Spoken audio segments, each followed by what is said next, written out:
Hello friends, welcome to civil basics. இன்றைக்கி நம்ம வீடியோவில் டிடிசிபி அப்ரூவல் வாங்குறதுக்கு எவ்வளோ செலவாகும், என்னென்ன டாக்குமெண்ட்ஸ் தேவைப்படும் அப்படின்னு பார்க்கலாங்க. ஸோ வாங்க வீடியோக்குள்ள போகலாம். 2016 முன்னாடி நம்ம ஒரு பிளாட் வாங்கியிருந்தால் அதுக்கு டிடிசிபி அப்ரூவலுங்கிறது இருந்திருக்காது. ஸோ இப்போ அந்த பிளாட்டில் நம்ம ஒரு வீடு கட்டினா டிடிசிபி அப்ரூவல் இருந்தால் தான் அந்த வீடே கட்ட முடியும். ஸோ அதனால் டிடிசிபி அப்ரூவலுங்கிறது பார்த்தீங்கன்னா கம்பல்சரி ஒன்றாயிருச்சு. ஸோ இந்த டிடிசிபி அப்ரூவலை ஆன்லைன்லேயே ஒரு 500 rupees நம்ம கட்டிட்டு ஃபஸ்ட்டு அப்ளை பண்ணி முடிச்சுட்டு அதை நம்ம டாக்குமெண்ட் சப்மிட் பண்ணி வாங்குற மாதிரி இருக்குது. இதுக்கு அப்ளை பண்ணுறதுக்கு அகைன் பார்த்தீங்கன்னா டேட் அனௌன்ஸ் பண்ணிக்கிறாங்க.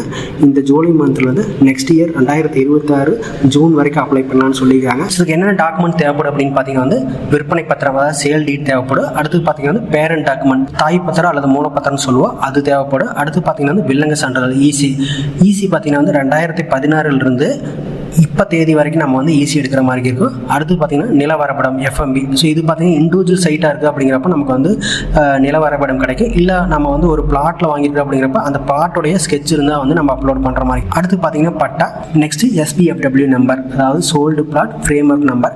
நம்ம வாங்கிக்கக்கூடிய இடத்துல, அதாவது சைட்டில் ஏற்கனவே யாராவது டிடிசிபி அப்ரூவல் வாங்கியிருந்தாங்கன்னா அந்த காப்பி நம்ம அப்லோட் பண்ணுற மாதிரி இருக்குது. அடுத்து பார்த்தீங்கன்னா ஆதார். நெக்ஸ்ட் இந்த டிடிசிபி அப்ரூவல் வாங்குறதுக்கு எவ்வளோ செலவாகுன்னு பார்க்கலாம்.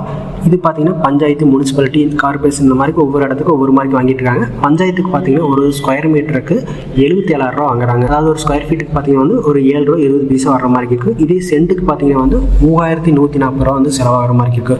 அதே ஹாஃப் கிரவுண்டாக இருக்குது, ஒரு 1200 ஸ்கொயர் ஃபீட், அதாவது 2.25 சென்டாக இருக்குது அப்படிங்கிறப்ப 8630 ரூபா செலவாகிற மாதிரி இருக்குது.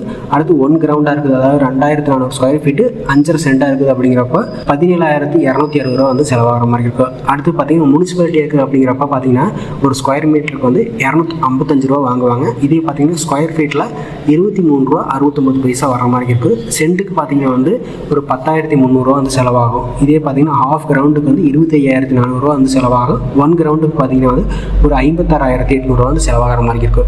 அடுத்தது கார்பரேஷனில் நம்ம டிடிசிபி அப்ரூவல் வாங்குறோம் அப்படிங்கிறப்ப அதற்கான ஃபீஸ் பார்த்தீங்கன்னா ஒரு 675 ரூபா ஸ்கொயர் மீட்டருக்கு செலவாகும். இதே பார்த்தீங்கன்னா ஸ்கொயர் ஃபீட்டுக்கு ஒரு 62 ரூபா 73 பைசா செலவாகிற மாதிரி இருக்குது. சென்ட்டுக்கு பார்த்தீங்கன்னா 27,320 ரூபா செலவாகிற மாதிரி இருக்கும். ஹாஃப் கிரவுண்டுக்கு பார்த்தீங்கன்னா ஒரு 75,178 ரூபா ஆகும். இதே பார்த்தீங்கன்னா ஒரு கிரவுண்டுக்கு வாங்குறப்போ கார்பரேஷனுக்கு அப்படிங்கிறப்ப ஒரு 1,50,350 ரூபா செலவாகும். ஸோ இந்த காஸ்ட்டு பார்த்தீங்கன்னா நம்ம கட்டக்கூடிய அமௌண்ட்டு மட்டும்தான். ஸோ இதை தவிர நமக்கு அந்த ரெஜிஸ்ட்ரேஷன் பண்ணுறதுக்கான 500 rupees. ஸோ இதை தவிர பஞ்சாயத்தில் இதில் பார்த்தீங்கன்னா டெவலப்மெண்ட்டுக்காக சில அமௌண்ட் வாங்குறாங்க. ஸோ இதை பார்த்தீங்கன்னா இந்த 500 rupees கட்டுறதுக்கான ரெஜிஸ்ட்ரேஷன் ஸ்லிப்பு. இதில் பார்த்தீங்கன்னா அப்ளிகனோட நேமு, கம்யூனிகேஷன் அட்ரஸ் இதெல்லாம் நம்ம ஃபில் பண்ணுற மாதிரி இருக்கும் ஆன்லைனில். ஸோ இது தவிர நமக்கு சர்வே நம்பரு, சப்டிவிஷன் நம்பரு, அதோட லேண்டோட கிளாசிஃபிகேஷனு, ட்ரை லேண்டா, வெட் லேண்டா, அடுத்து எவ்வளோ ஸ்கொயர் மீட்டர் நம்மளுடைய லேண்ட் இருக்குது, ஸோ எப்போ நம்ம ரெஜிஸ்டர் பண்ணோம், ஸோ இது எல்லாமே நம்ம ஃபில் பண்ணுற மாதிரி இருக்கும். இதெல்லாம் ஃபில் பண்ணதுக்கப்புறம் நம்ம ஒரு 500 ரூபா ஆன்லைன் பே பண்ணுற மாதிரி இருக்கும். ஃபில் பண்ண டீட்டெயில்ஸ் நமக்கு இந்த மாதிரி ஒரு ஸ்லிப் ஜென்ரேட் ஆகும். இந்த ஸ்லிப்பை நம்ம ஒரு 30 நாளுக்குள்ளே நம்ம நம்முடைய பஞ்சாயத்தில், கார்பரேஷன் இல்லை முனிசிபாலிட்டியை சப்மிட் பண்ணுற மாதிரி இருக்குது.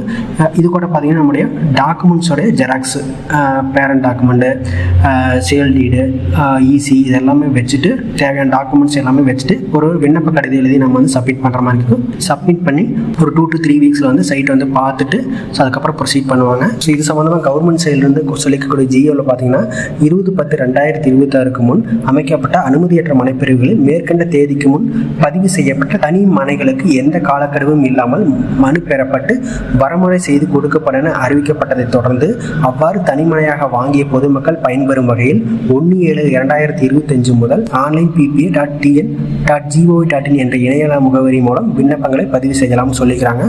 மேலும் அனுமதியற்ற மனைப்பிரிவு வரன்முறைப்படுத்தும் திட்டத்தின் கீழ் 20/10/2016 அன்று அல்லது அதற்கு முன்னர் அமைக்கப்பட்ட மனைப்பிரிவுகளை வரன்முறைப்படுத்த ஏற்கனவே வெளியிடப்பட்ட அரசாணைகளை குறிப்பிட்ட விதிகளுக்கு உட்பட்டு எந்தவித மாற்றமும் இல்லாமல் 30/6/2026 வரை விண்ணப்பிக்க கால நீட்டிப்பு செய்து 15/5/2025 அன்று வீட்டு வசதி மற்றும் நகர்ப்புற வளர்ச்சித்துறை அரசாணை எண் 70 மூலம் உத்தரவிடப்பட்டுள்ளது.